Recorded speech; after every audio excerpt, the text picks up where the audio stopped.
Hello, my name is Shirley Brooks. I am a mom, a wife, I have a son, and I am a life coach and a whole bunch of other things. I'm into beauty and all this other stuff. But when the events that happened with some of the recent like Black Lives Matter things and just a lot of the brutal killings of our black men come to a head, I decided there was something I needed to do to help change the narrative. And a way to change the narrative of, all of our black men dying, our black men are no good, they're committing crimes, we're all just killing each other, all this negativity. I decided that it would be um, maybe in my best interest to use the platforms that I have access to try to promote more stories of the good things that black men are actually doing in our communities and with their own lives, and just trying to shine a positive light um, on our community. And one of the best ways to do it would be to help encourage our young men, because I believe that they are as much a part of the foundation of our community, if not the biggest part of our foundation, as we are as women. And I'm a female, but I also have a son, and I know that it's very hard to find good examples of our men out there, um, other than athletes and hip hop artists and things like that. But there are people who are doing great things and having great success in life, just doing your everyday thing. But in order to have the success and the influence that they have, they've had to overcome a lot of obstacles themselves. So the whole point of Chronicle Our Kings is to not only give our young black men a positive example to follow, but also to understand that success doesn't happen overnight, and that if you're struggling right now, more than likely these guys have been there too, and they can help you be encouraged to get through it. So that's the basics of why I'm doing it. There's a website, Chronicle Our Kings, and it'll be in the comments where you can go and get more information about what I'm doing.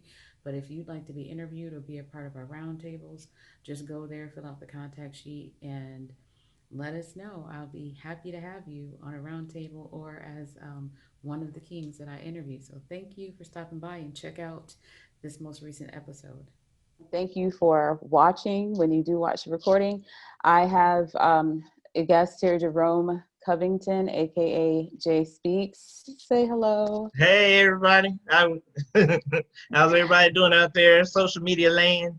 All right. Hopefully they are doing well at the time that they watch this. But I wanted to first talk about why I decided to do Chronicle of Our Kings, and then we're going to jump into our discussion with Jerome.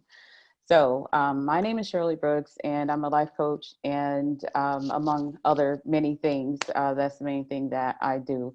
And when all the things started to happen recently with Black Lives Matter and things like that, I felt compelled to do something make a difference in our community as it relates to just really just changing the narrative of how our Black men are portrayed, whether it's in the media or even in just everyday life, how we see or how our young men see themselves, and how even, the adult men see themselves. But we don't have a lot of just everyday positive examples out there. And so my goal with this is to just talk to the everyday successful man in our community, so that hopefully if a young man is watching and needs some inspiration, he can get that. He can hear just a regular everyday story of how to go from the where you are right now in any type of adversity and move on up into whatever part of living your purpose you want to go into. So with all of that, let's talk to Jerome and hear his success story and hear about what he does to be a positive part of our Black community. So again, thank you for volunteering to be interviewed. I appreciate that very much. Oh, And thank you for having me. It's an honor. Honor, no no, problem. no problem. So we'll just hop right in. So tell me about Jerome, the man. Like, where is he from? What do you love the most about your life right now? Tell me some basic stuff about you. I'm originally, well, I was born in Hawaii. Oh, So my background is military. My father was in the military. Actually, today's his birthday. well, happy birthday. Yeah, and he just turned 68 today. So he's a U.S. Navy veteran. And and then after being born in Hawaii, we moved to San Diego, California. So we were in and out of San Diego, California, like every 2 years up until the age of 13. Then from 13, moved to Dallas, went to high school. From high school, moved to Houston. So I've been in Houston, Texas since 2000. Uh, kind of had a gap in between high school. Mm, Graduated in 97. Still couldn't figure out what I wanted to do with my life. Kind of how my life ended up where it is now, because little did I know God was guiding me and orchestrating me, and not even knowing, mhm. still like, God, what's going on? Where am I going? But still going. Right. And so I ended up in Houston, and I've been here 20 years. So yeah, basically a Navy brat and a PK, preacher's Oh, so kid. you're a preacher's kid too? Yeah. Interesting. Um, I think it's like all of us have this point in life where we are trying to figure out like what is our purpose and we don't really know what we want to do. And while we're trying to figure it out or articulate it is what I like to say, because I think Mhm. everyone has a purpose, but maybe they just don't know how to articulate it. And so things happen in life to help you see what that is. So, So the biggest thing, to answer that second part, the thing that I love about my life the most right mhm, now is just that purpose. Like, right. I've been awakened to what God wants me to do with the rest of my life. I'm now 40 Awesome. years old, and the light is, Right. Right. so yeah. That makes total sense. And I think it clicks that way for a lot of people. Some people earlier than later, but like I feel like Right, mine was somewhere around, I'll be 41 this year. And I think mine started to really click in the past couple of years, you know? right, So right. it's interesting. Something So, well, about tell that me, 40, right? right, right, right. Something about 39, 40 that it's like it all Abraham, starts to click together. all the people in the Bible is that 40 You know what? years. I didn't even Yeah, like that. yeah. Yeah. You read all So, most of the Old mhm, Testament stories. mhm. God deals with them in 40-year increments. So yeah, yeah, Well, look, y'all got something to look forward to, okay? right, For you right. young people out there. So, tell me about then Jerome, the everything. I think you educator, spoken word, rap artist, songwriter, actor. Tell me all about that. Like, He how said did all of Jerome. those like? He I'm said like, where Jerome did to all the hats come everything. from? I love it. Yeah, That's it's funny. like, where did all the So hats come to be? You know, like, how did they come right. a part of your life? I'll try to condense it as much as I can. Let's see. I moved to Houston. Hmm. I wasn't, I wasn't in, a Christian. I wasn't in church. Being a PK, I was sheltered, so I wanted to see the other side of life. Right. So, being living in Texas, you hear about all the Houston rappers and all the Houston Hmm. hip hop scene, and so that's what Hmm. I was attracted to. So I said, "Oh, I got to go to Houston," and I had an uncle here. So I moved here in 2000, got settled, ran the streets, partied, you know, drank, drugs, women, all, the whole scene for about 3 years. Um, God allowed me 3 years of, Get it sowing out your my oats, system. so to speak. Right. Yeah. But just let me backtrack because, you know, I know I realize I'm speaking to young people. I had a conversation, being a preacher's kid, you hear about God, you learn about God, and somewhere in your spirit you believe, Mhm. but I wasn't living for Okay. him. You know what I'm saying? Mhm. So, but I had a conversation with God, which is crazy. At the age of 16, Really? I was bold enough to have a conversation with God at the age of 16. I said, God, I said, if you let me see the other side of life, when I get tired or whatever, I said, well, I didn't even do that. I didn't even make an ultimatum. It was, Lord, I don't want to be saved right now. I don't want to live for you right now. I want to see this. Mm. Let me do this. And that was my prayer. Like, and one day I was sitting thinking about that conversation I had with him, and I had, and I broke down. I was like, Lord, I'm sorry. Cause I was like, that was the stupidest thing I could ever ask you. But look at the mercy though. Like, you Right. know. And that's where the breakdown came from, and the gratefulness. And I just went into worship just off of that realization. Mhm. But another number, 7. So from the age of 16 to the age of 23, he allowed Mhm. me that time. And he allowed me that time for a reason, so that Mhm. I could be able to speak to these young men right now about that side of life and this side of life. So from the age of 16, I started smoking weed at 16, started drinking at 16, hanging with the wrong crowds, high school. Right. Moved to Houston, it escalated, running the streets, but God kept me. It was many times, I should have been killed or whatever. And I think so, people don't realize when that kind of stuff happens, like as many times as you have come near death and you right, were able to, or come near an experience, life was about to go the whole other direction and it didn't. You right, have a purpose. There's a reason for you to be here. And it's time to start operating in that. It's time to go right, learn to articulate what that is so you can operate in your life that way. But go ahead. right. No, you good, you good. I'm trying to condense it, but I want to hit No, the no, you're good. I want to hit the points. So, Mhm. so they can get the like backstory. Mhm. So, 2000, moved to Houston, 2003.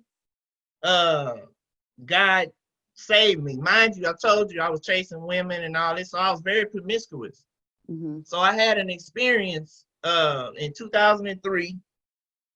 I was dating this young lady. She broke up with me. She left me. My heart was broken. My first my second. My first one was in high school breakup. Mhm. This was my second heartbreak.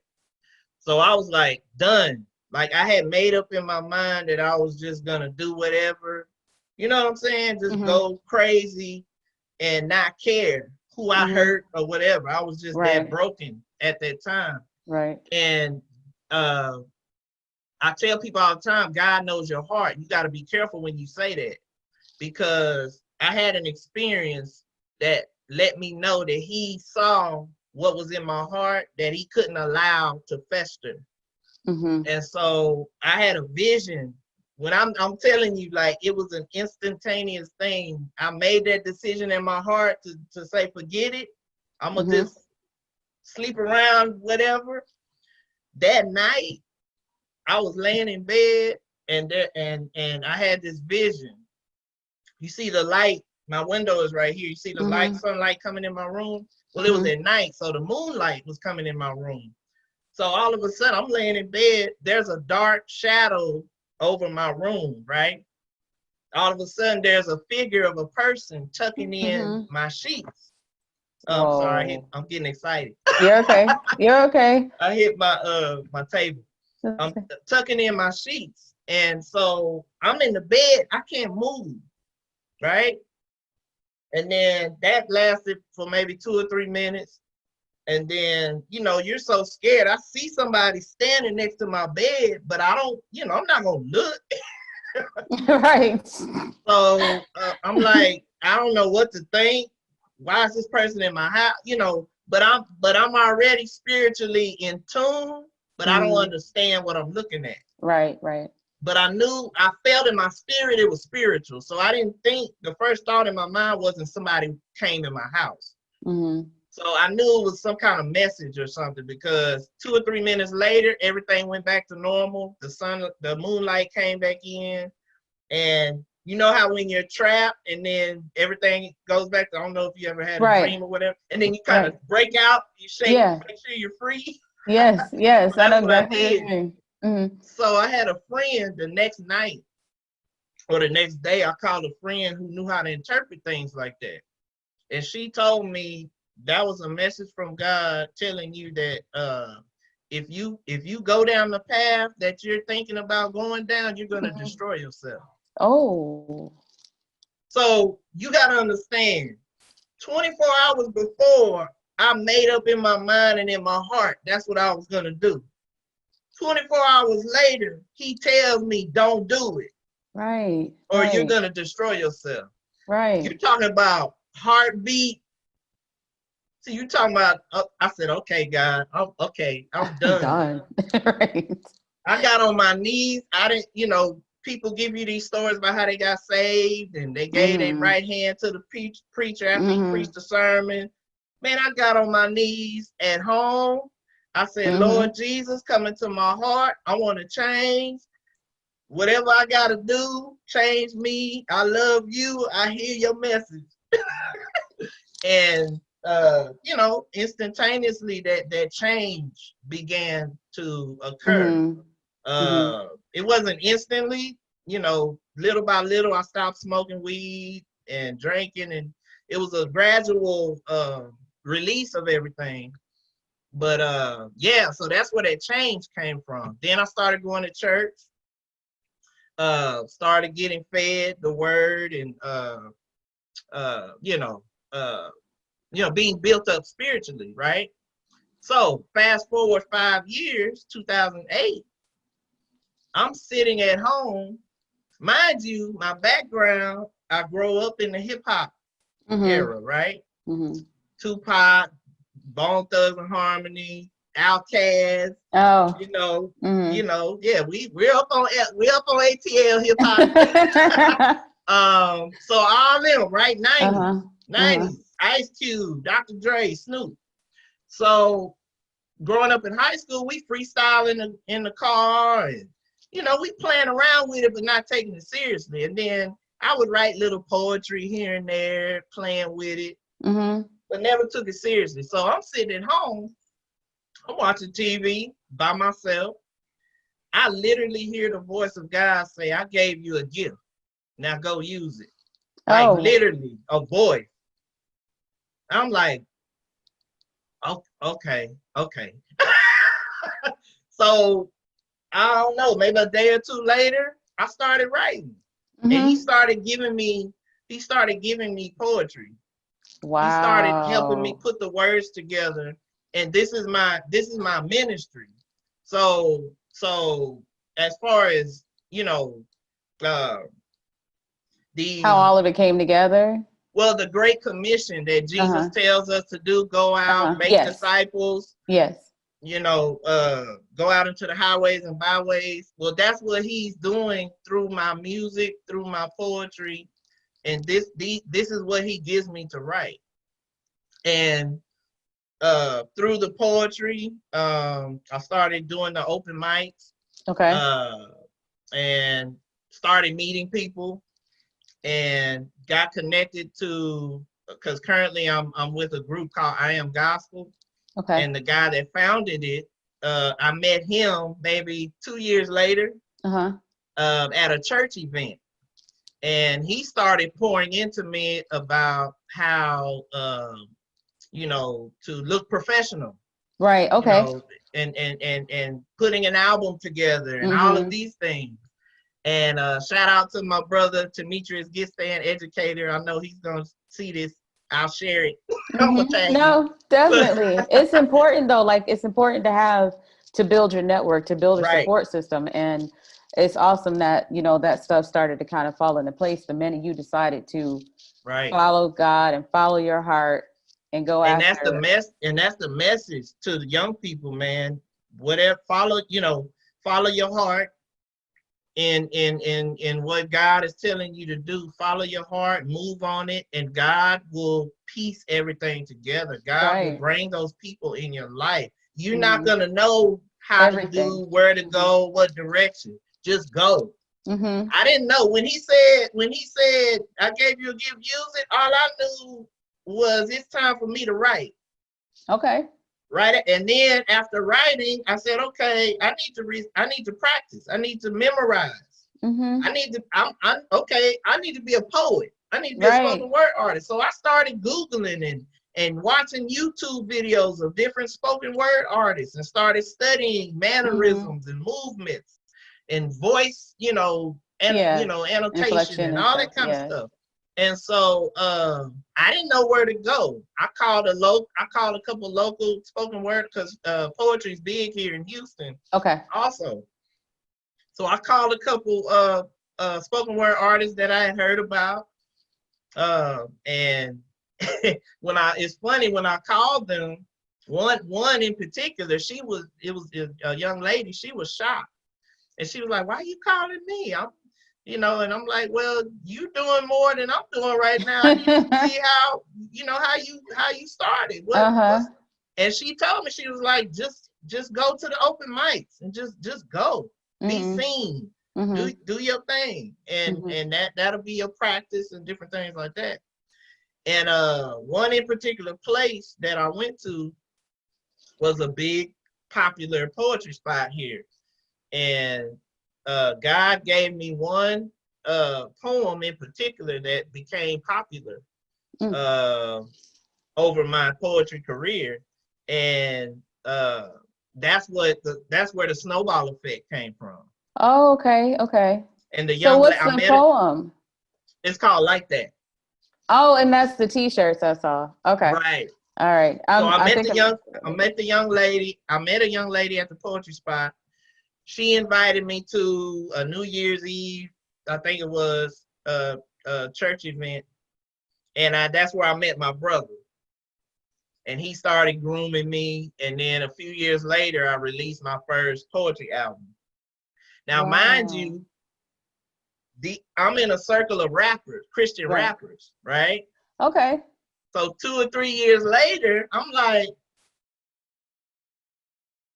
I want to rap. I Right. want to I try it. wondered, I was gonna ask because I know one of my favorite genres is actually Christian rap. So and a lot of Mm-hmm. the artists are from Houston or Yeah. And Texas I'm, or I'm, whatever. I'm actually working. I'm trying to piece together my next project now. I'm real excited about it Hmm. because God has been developing my craft. So Hmm. this next project is gonna be ooh wee. But anyway, you'll hear about it definitely. But I was like, I want to rap, Hmm. and I'm circled. I'm surrounded around a bunch of Christian rappers here in Houston, and I'm gaining their respect from my talent, Hmm.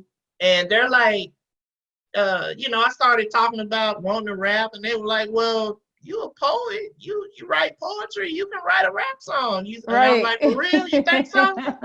And so, got with my brothers, and they started giving me little tips here and there, Hmm. and they gave me some tracks. I went home and I wrote my first rap album called A Wow. Different Dynamic. Uh-huh. So if you go online, if you Google Jay Speaks the Poet, you Hmm. know, all my music is on Spotify, Uh-huh. Amazon, iTunes. You'll find that album. That was my first rap album. Wow. So this next rap album that'll come out will be my third, actually my third project, but my second rap album. My first album was a poetry album called Why Hmm. Jay Speaks. Right, So right, that's right. my first project. Yeah. Hmm. And then I have another project I'm gonna do after this one that I'm about to release, which is gonna probably be a mixture of poetry and rap. Hmm. And so this album I'm releasing is called You Think You Know Me, and that comes from people actually seeing the last video that I released called Long Way. Hmm. and they saw the life that I used to live. Right. And a lot of people didn't know I used to live that type of lifestyle because I've Uh-huh. been saved for so long. Right, right, right. Yeah.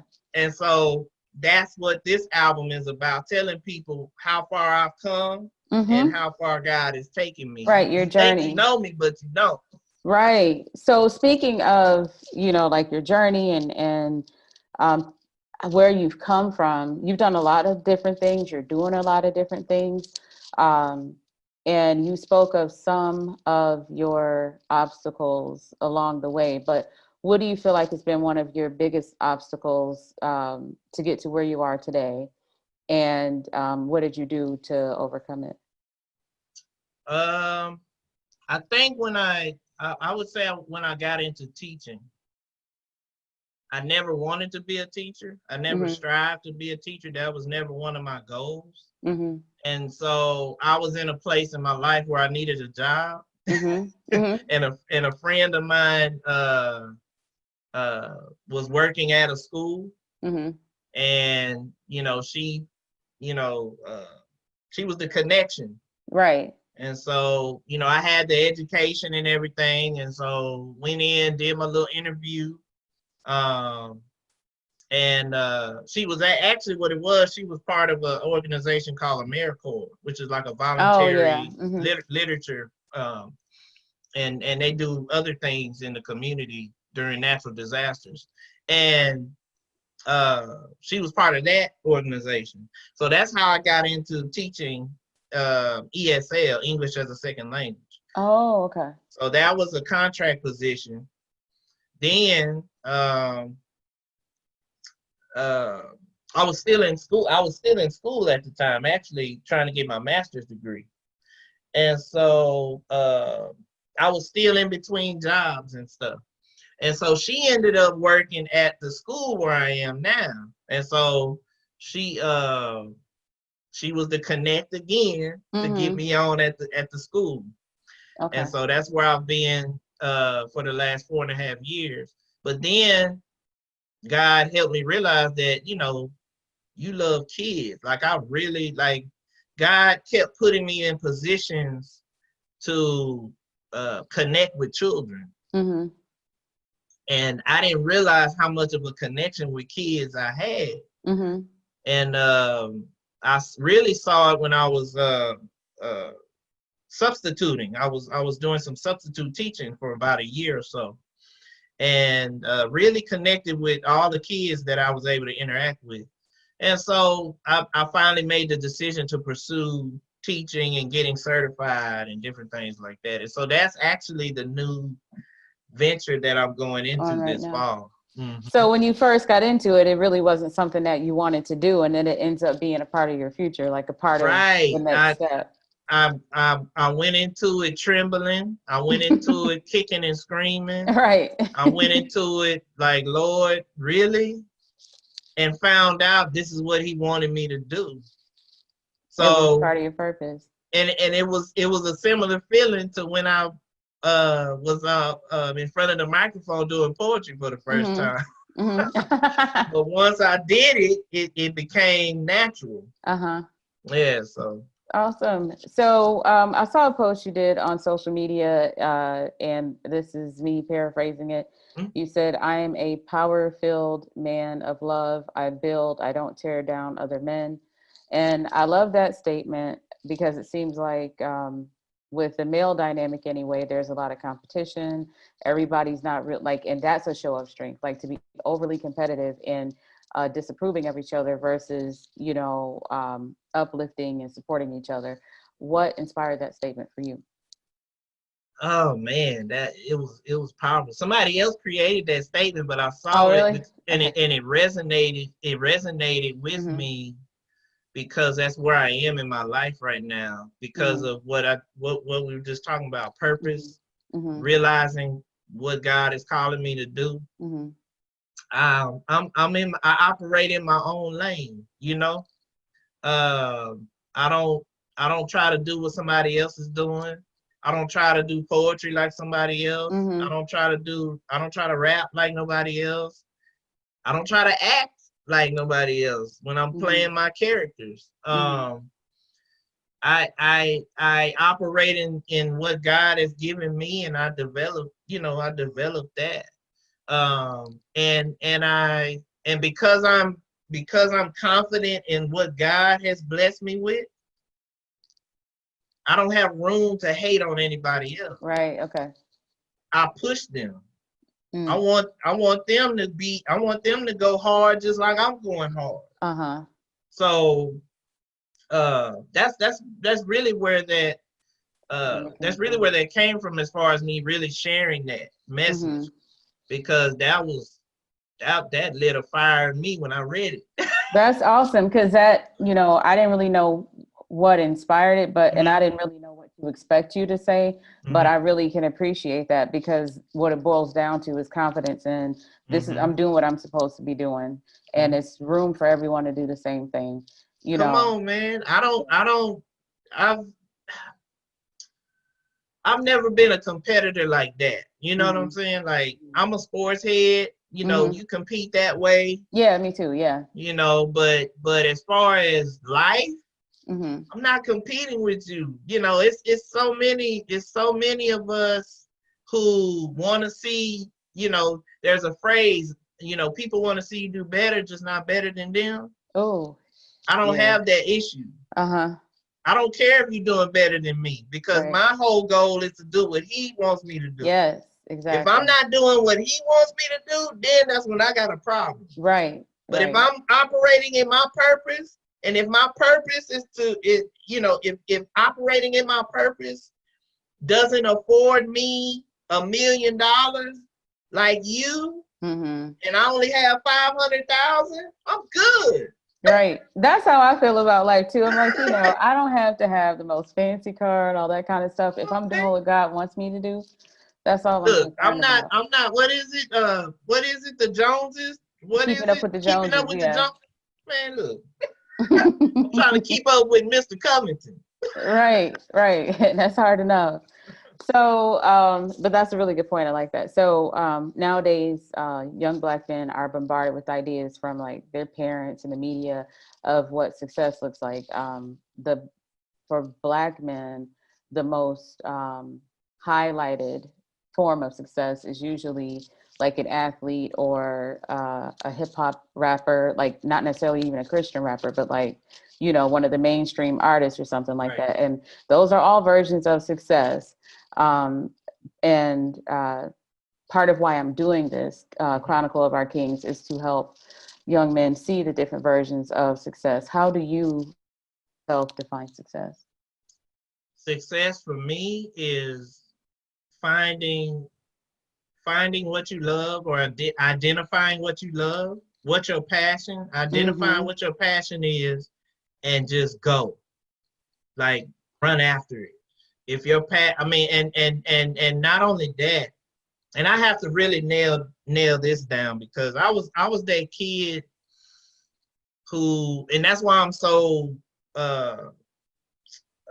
nailed down in my purpose and operating in my own lane now in my life, because all throughout my life, up until this point, well, I would say up until my maybe mid to late 30s, I was looking for validation, looking for because I didn't know. Right.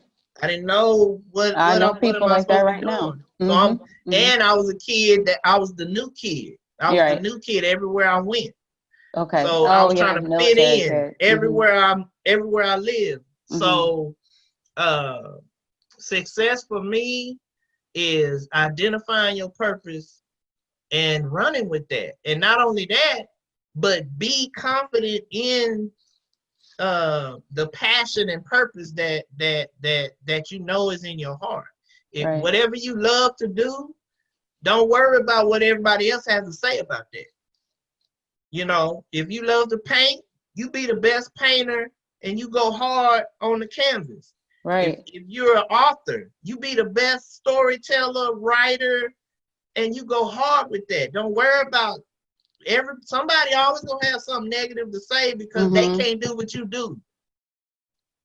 Right? You develop what you're passionate about. Yes, that's another thing. That's the key. Practice. You got to practice it and develop whatever it is that you're passionate about. But go hard. Go. Put your blinders on and go. That's success to me. Not worrying about he say, she say, Right. and just go. Do Love what it. you're passionate about, and God will bless it. As long I as it's totally. not against the law.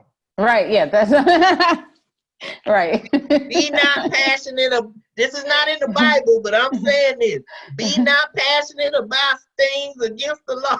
Right. No, we need to get that added. But yeah. Right. I agree. But That's yeah, find your passion and run.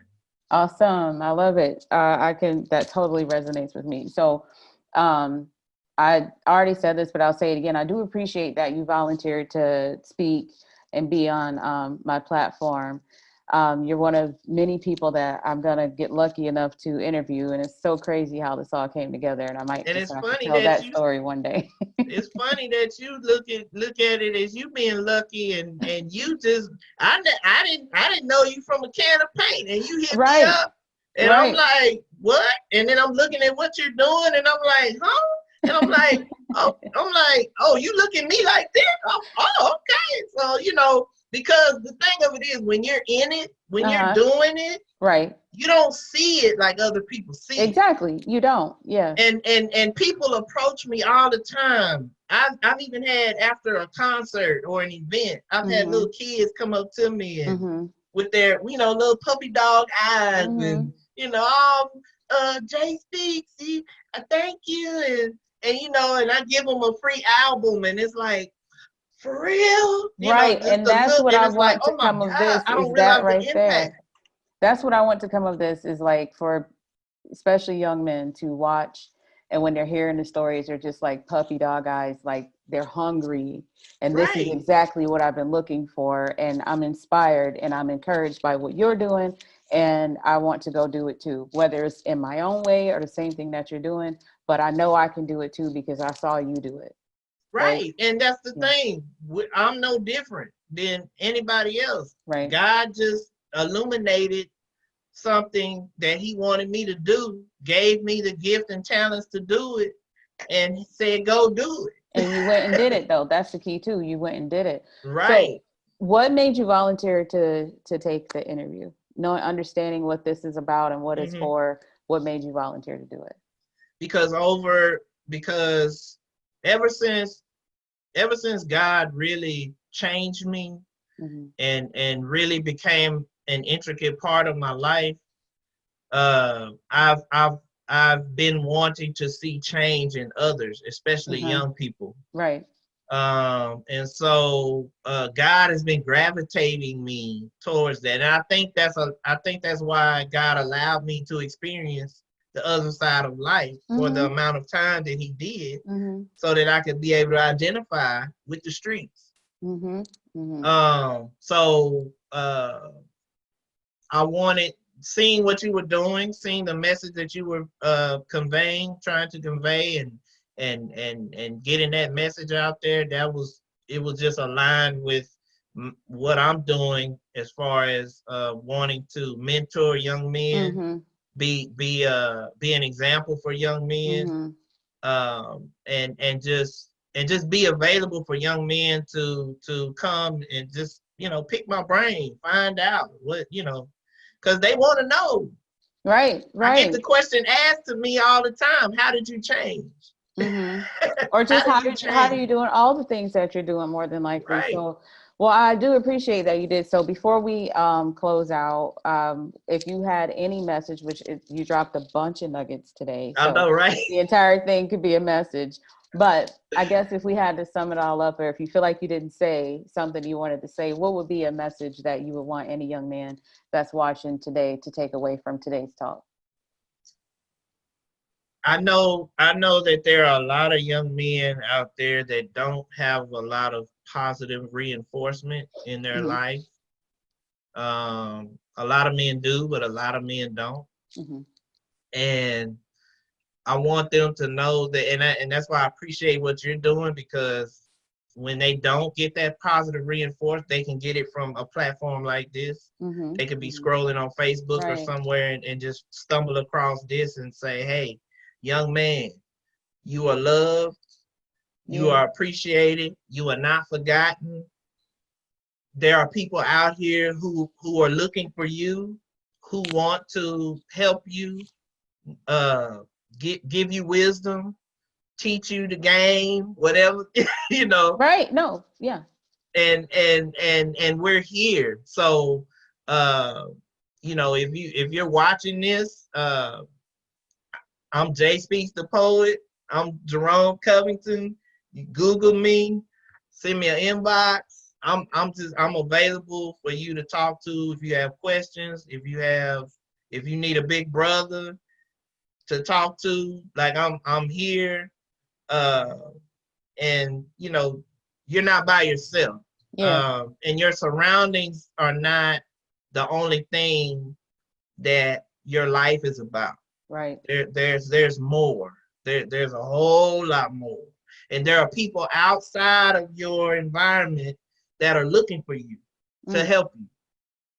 That's a great message, especially, I mean, besides the fact that, you know, you are bigger than the environment that you in. There is somebody out there looking for you. And like, if you decide to actually pursue and articulate your purpose and start opening yourself up to using your gifts, those people will start coming for you to help you. But you got to take the first steps. And it takes people like you encouraging them. So you did say a little bit about where you can be found, but if you can just share exactly where you can be found, maybe on social media, if you have a website or something like that, where can they find you at?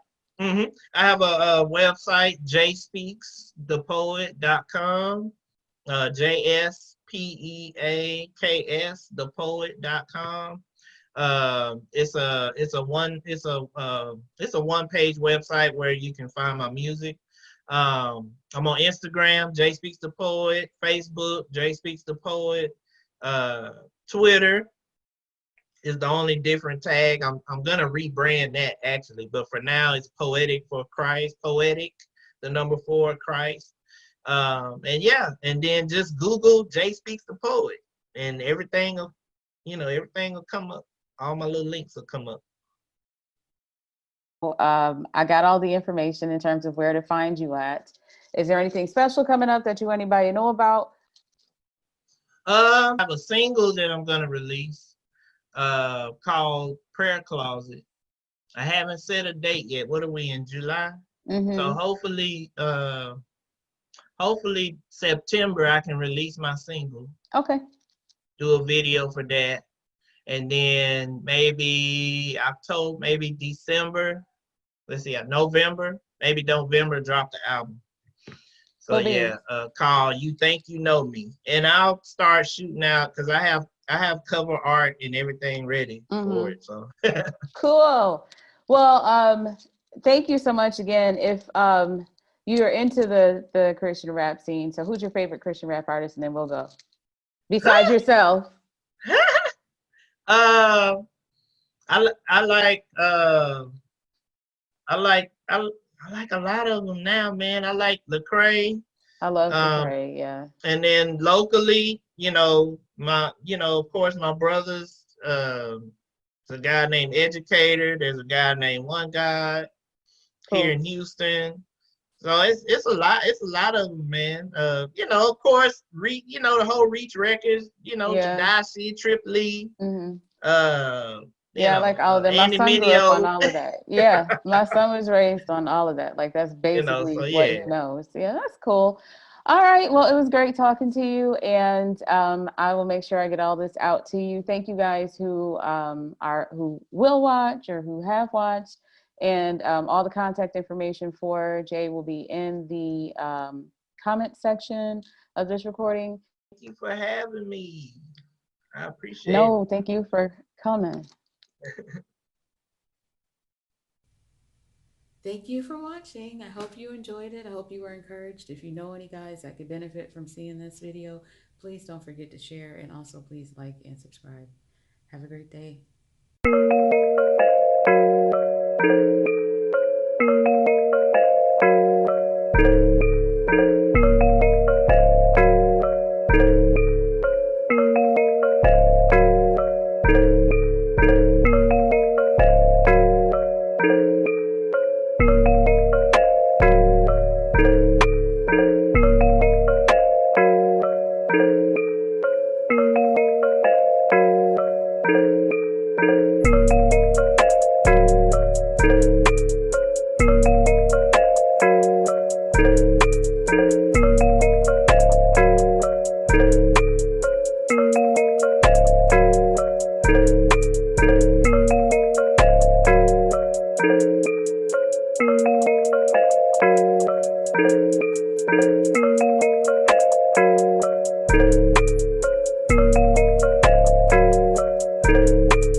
Hey guys, it's your boy Aurelius I need Brooks. my phone. We are in a Aurelius? pre Zoom podcast thing, makeup thing, you know what I'm saying, boys? Are you serious right now? This is my mom right here, looking great, nice and fine.